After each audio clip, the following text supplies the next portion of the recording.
गणेश जी की स्कंद षष्ठी है। स्कंद छठ होती है, षष्ठी होती है। ये भादो के पावन महीने में पूरे वर्ष में केवल एक दिन स्कंद षष्ठी आती कि स्कंद भगवान के अगर केवल स्कंद पुराण को भी कोई जीव श्रवण कर लेता है तो मृत्यु जीते जी भी उसके लिए मार्ग प्रशस्त होकर एक बार वो भगवान का दर्शन भले वो किसी रूप में करे, पर मरने से पहले उसको ऐसा महसूस होता है कि मैं बैकुंठ का दर्शन कर कर आया हूं। ये उसको भान होता है स्कंद पुराण को मात्र श्रवण कर लेने से।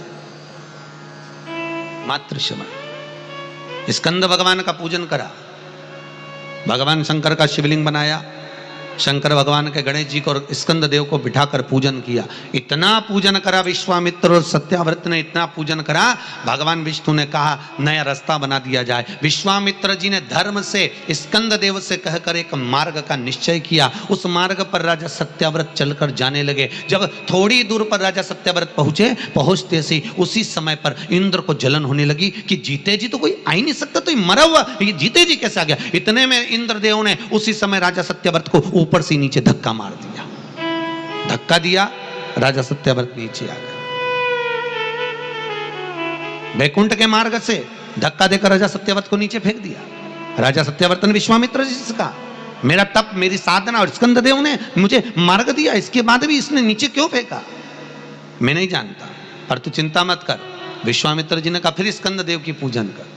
महाराज एक बेलपत्री एक तुलसी, एक बेलपत्री एक तुलसी, एक बेलपत्री एक तुलसी स्कंद देव को चढ़ाया गया।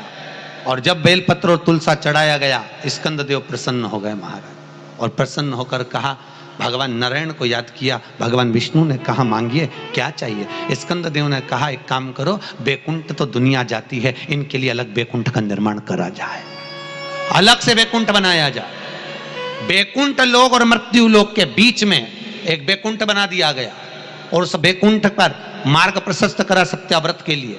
जब राजा सत्याव्रत के लिए मार्ग प्रशस्त करा तब भगवान विश्वामित्र को लगा कि बैकुंठ तो हवा में टंग रहा, कहीं वापिस सत्याव्रत ऊपर चढ़ा और नीचे गिर गया तो करा क्या जाए। तब भगवान विश्वामित्र जी ने उसी समय पर एक बड़ा सा खंबा ले जाकर उस बैकुंठ में लगाया। खंबे को लगाया, सत्याव्रत ऊपर गया। जाने के बाद जैसे सत्याव्रत ने प्रणाम करा, प्रणाम करते ही बैकुंठ का दर्शन करते ही एक अश्रु उस खंबे पर गिरा। उस खंबे पर गिरते ही वो अश्रु के खंबा स्पर्श होने से नारियल का वृक्ष प्रकट हो गया। भगवान उसी समय माता पार्वती ने कहा स्कंद देव भले लोग गणेश जी का पूजन करे, प्रथम गिनती में गिने, पर तू हर कलश के ऊपर तू ही विराजमान मिलेगा। और स्कंद देव उस नारियल के रूप में विराजमान हो गए महाराज। उसके लिए बैकुंठ का रास्ता दूसरा बना दिया जाएगा और वो जीते जी बैकुंठ जीते जी। आज स्कंद षष्ठी है, तो आज के ही दिन, स्कंद षष्ठी के ही दिन एक बेलपत्र, एक दुर्वा, एक श्वेत पुष्प, सफेद फूल, स्कंद भगवान का जो स्थान है, स्कंद भगवान का जो स्थान है, उस स्थान पर एक बेलपत्र, एक दुर्वा, एक श्वेत पुष्प चढ़ाकर जल की धार को स्कंद बाबा पे समर्पित करते हुए शिवलिंग पर अगर समर्पित किया जाता है तो कितना भी, चाहे परिवार में विवाद चल रहा हो, चाहे परिवार में विवाद चल रहा हो, चाहे रिश्तेदारों में विवाद चल रहा हो, चाहे आपस में विवाद चल रहा हो, स्कंद षष्ठी के दिन अगर जल स्कंद भगवान का नाम लेकर समर्पित किया जाता है आज के दिन, तो परिवार में वापिस प्रेम बढ़ जाता है और परिवार टूटने से बच जाता है। इतना नियम स्कंद षष्ठी का, इतना क्रम शिव महापुराण के अंतर्गत। आप सभी बड़े धनभागी हैं, बड़े किस्मत वाले हैं और बड़े भाग्यशाली हैं। शिव जी की बड़ी कृपा आप सभी पर है। दुर्वा जो उत्पन्न हुई है, इसमें इतना बल कहां से आ गया। शंकर भगवान बोले रहे, ओ इंद्र तुम्हारे अमृत से भी बड़ी प्रबल है ये दुर्वा। जिस समय पर अमृत का कलश निकला उस अमृत के कलश को देवता लेकर जा रहे थे। ले जाते राक्षसों से छुड़ाकर सबसे पहले इन्होंने समुद्र के किनारे पर उसको छुपाया। उस जगह पर भगवान विष्णु की जंघा के रोम पड़े थे जिससे दुर्गा उत्पन्न हुई थी। उस दुर्गा पर इस कलश को जब रखा, रखते ही एक देवता ने उसके उठाकर देखना चाहा तो उसमें से थोड़ा सा भाग अमृत का नीचे गिर गया जो दुर्गा पर पड़ गया। और आगे गए, फिर इसको छुपाया, वहां भी दुर्गा थी। फिर और आगे गए, वहां भी दुर्गा थी। सुन इंद्र, तेरे को जो अमृत मिला तूने एक बार में पिया। ब्रह्मा को जो अमृत मिला वो ब्रह्मदेव ने एक बार में पिया। वरुण को जो अमृत मिला वो एक बार में पिया। पर इस दुर्वा को जो अमृत मिला वो 5 बार मिला। इसलिए पंच दुर्वा लेकर तू गणेश के पास जा और उसको दे, क्योंकि ये 5 अमृत के कुंड से भी प्रबल है। ये 5 अमृत के कुंड से भी प्रबल है। लेकर जा तू ये दुर्वा। और इंद्र ने दुर्वा दी, गणेश जी को खिलाई। जैसे खिलाई, गणेश जी के भीतर की जो अग्नि थी वो समाप्त हो गई। तकलीफ किसकी जिंदगी में नहीं आती? भगवान राम के जीवन में भी दुख आया, भगवान कृष्ण के जीवन में भी दुख आया। तकलीफ किसको नहीं आती? सबको। इसलिए किसी के दुख को देखकर कभी खुश मत हो। जरा सा किसी के ऊपर तकलीफ आई और सब लोग मिलकर चर्चा करने लगे, अच्छा हुआ, अच्छा हुआ, बहुत बढ़िया हुआ, ऐसा तो होना ही था, इसने तो ऐसा करा, अच्छा हुआ। ना ना, किसी को बीमारी आई कभी मत कहो कि दूसरे को बीमारी आती है ना तो दुनिया के लोग सोचते हैं कर्म का दंड भोग रहा है, और खुद को बीमारी आई फिर, खुद को तकलीफ आई फिर, खुद को कष्ट आया फिर। इसलिए कभी किसी की जिंदगी में अगर तकलीफ है तो भगवान से प्रार्थना करना, बाबा इसके जीवन में दुख आया है, भले मेरा बेबी है, कष्ट है, मेरे से लड़ता है, पर बाबा दुख समाप्त करना। जब हम सर्वे भवन्तु सुखिनः की कामना करेंगे ना तो सबसे पहले भगवान सुख हमको देगा। सबसे पहले सुख हमें मिलेगा। इत्र की शीशी खोलिए, दूसरे पर इत्र लगाइए, सबसे पहले इत्र की खुशबू किसको आएगी? जम के बोलो, अपने। हमारा हाथ सुगंधित होगा क्योंकि हमने इत्र की शीशी खोली है। पहले सुगंध हमको आएगी, सामने वाले को बाद में, क्योंकि इत्र की शीशी हमने खोली है। हम जब दूसरे के लिए अच्छा बोलना प्रारंभ करेंगे तो सबसे पहले परमात्मा हमारा अच्छा करना प्रारंभ कर देगा।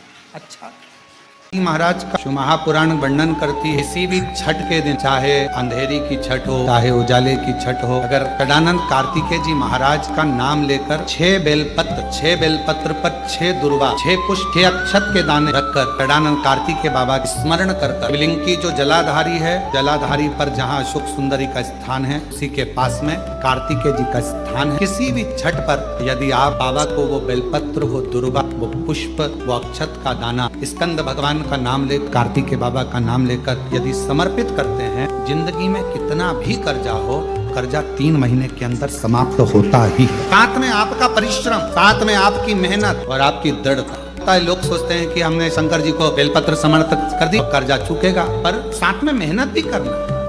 अगर आपके घर में छोटा सा शिवलिंग विराजमान है, या आपके घर में कुबेरेश्वर धाम का कंकर है, और आपके घर में यदि शंकर भगवान का शिवलिंग है, या सीहोर का रुद्राक्ष हो, या शंकर भगवान का शिवलिंग हो, या कंकर शंकर हो, तो निवेदन है जहां पर भी शिवलिंग आपके घर में विराजमान है, अगर छोटी सी कटोरी में एक बेलपत्र को आप नीचे रखिए, छोटी सी कटोरी उस बेलपत्र के ऊपर रखकर उसमें थोड़ा सा मधु, शहद, शंकर भगवान की साक्षी में शिव जी के सामने अगर शुक्रवार की शुक्रवार रखना प्रारंभ कर दो, धीरे धीरे संपदा की वृद्धि अपने आप होना प्रारंभ होगा।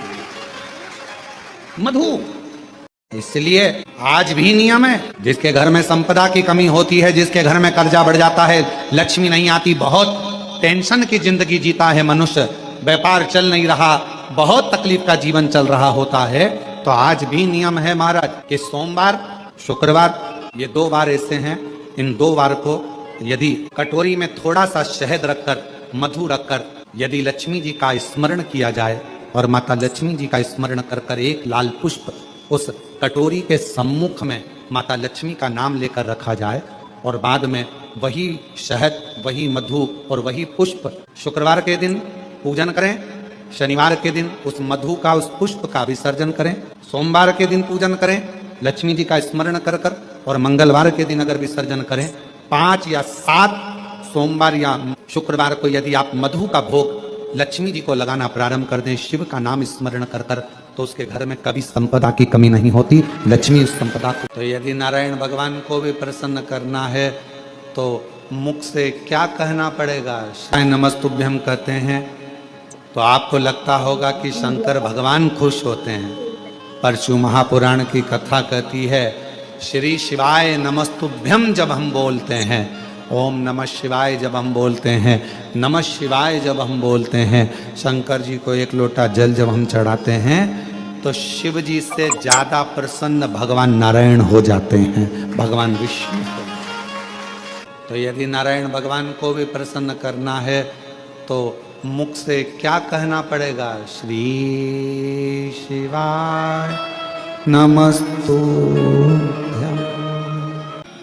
भस्म का श्रृंगार, भस्म का दर्शन और भस्म धारण करना, ये भगवान शंकर की अविरल भक्ति है। और मेरी जीजियों, मेरे जीजाओं, बेटियों, बेटाओं, मेरी माताओं, मेरे बुजुर्ग, मेरे माता पिता तुल्य जितने भी भाई बंधु बैठे हैं, आप सबसे निवेदन करूं, ज्यादा नहीं तो प्रयास करा करो अपने घर में काशी की या उज्जैनी की या जो भी बड़ा शिवालय हो, वहां की थोड़ी सी भस्म अपने घर में होना चाहिए।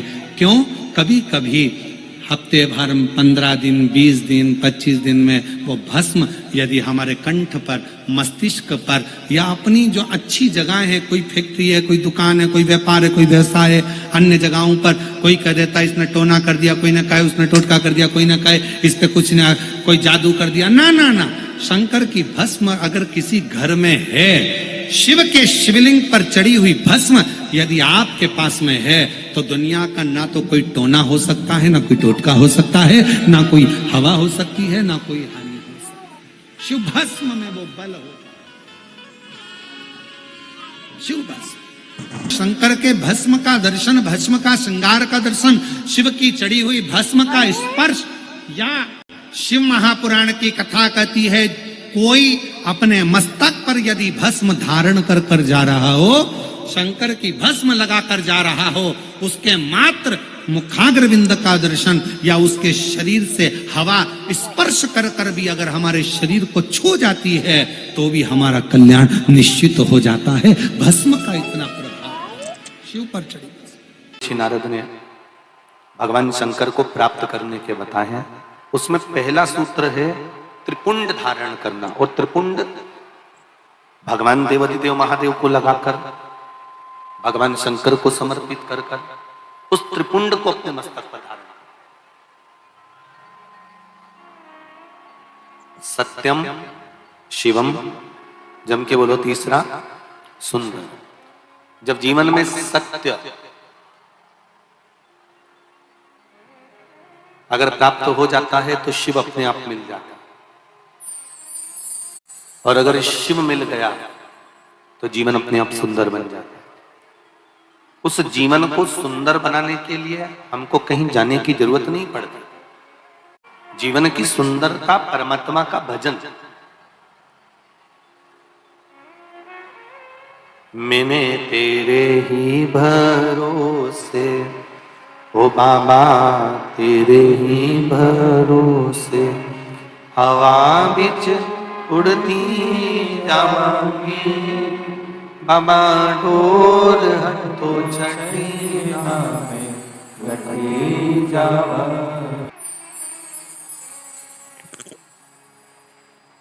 शिव मंदिर में लगाया गया, चाहे भस्म हो, चाहे चंदन हो, हल्दी हो, अबीर हो, गुलाल हो,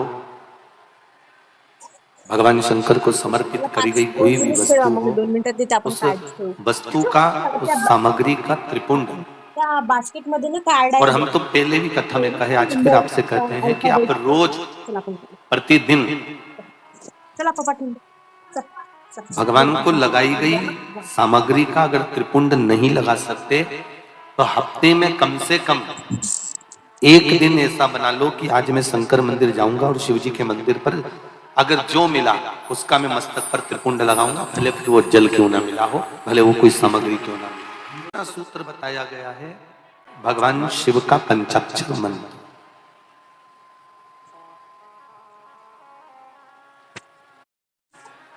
देवऋषि नारद कहते हैं ये दूसरा सूत्र है। इस दूसरे सूत्र में भगवान के पंचाक्षर मंत्र की मूलता कर नमः शिवाय, नमः शिवाय, ये पंचाक्षर मंत्र,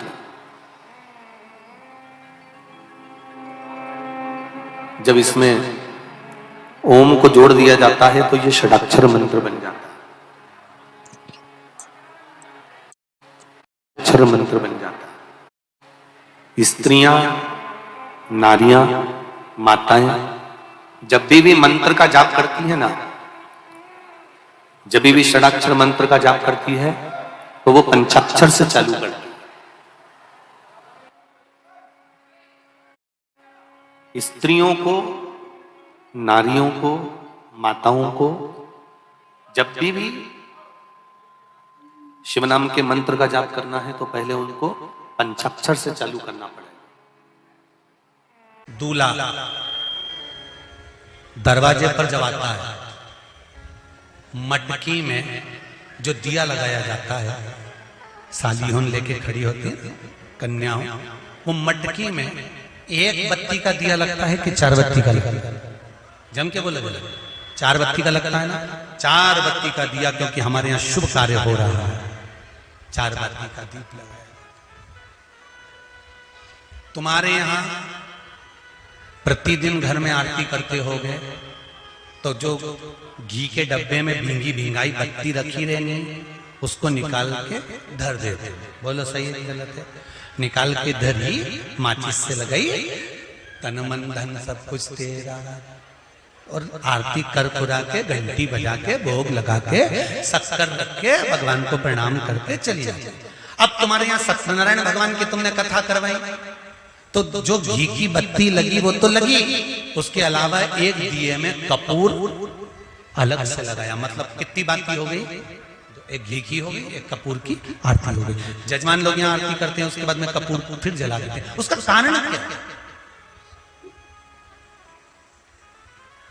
अधिकता में फल प्राप्त करना, अधिकता में फल देना।